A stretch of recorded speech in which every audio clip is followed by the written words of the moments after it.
Margaret Lynn, tell me about your childhood. Well, I was born in Harrisburg, Pennsylvania, and lived in New York City until I was 5. And we moved to St. Augustine, Florida. And it was a wonderful place to grow up. You could ride your bike everywhere, cross the Bridge of Lions, go to the movies for 25 cents on Saturday.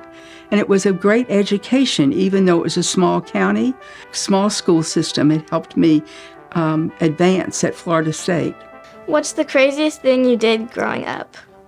When I was in high school, they built a new school way out of town, and my parents both worked. I was an only child, and there was no way for them to get me to the school. I was driving, and I drove to the school without a license. And one day at lunch, another friend and I was telling her, I said, I'd like to go get a hamburger for lunch. Why don't we skip school and do that? We left and drove all over, got our hamburgers, drove all over town. I was such a good student, they thought I had been kidnapped from school. And they had the police all looking for us. I got into a lot of trouble. It was the last 2 weeks in school, and they made me have detention every morning for an hour before school. Margaret Lynn, tell me about something you learned when you were my age. There's a saying that people will forget what you said to them, but they'll never forget how they felt when you said it. And I have carried that through my life. What inspired you to work with senior citizens? When I graduated, I taught for several years, and I was teaching in Perry, and then I was in the middle of the year hired to start Meals on Wheels in Tallahassee. I was only 27 years old, and nobody knew what aging was or Meals on Wheels was.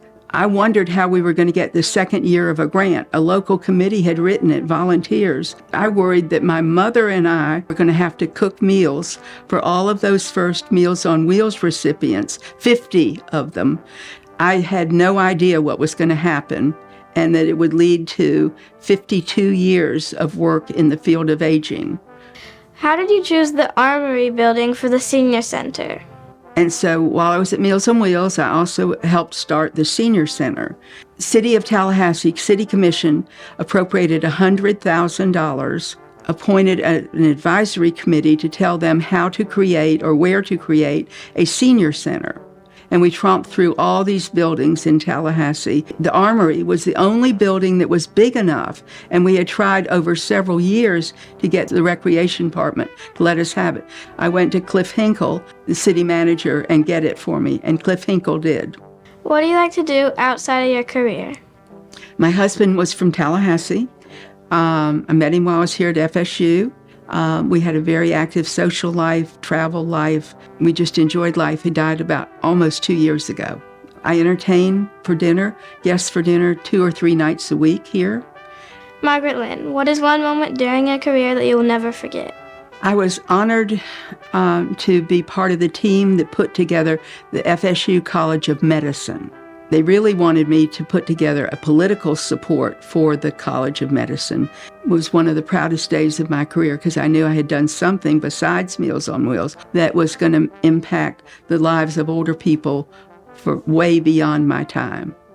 I also love serving as the State Director on Aging under 2 governors, Bob Graham and Bob Martinez. I spent 12 years doing work locally and regionally, and then I got to do things statewide. And he and I put together a state program, Community Care for the Elderly, and it's for frail older people who need services in their home. What advice would you give children my age? Focus on what you want and go for it. A quote by a famous woman in history was, "We write our own destiny. We become what we do."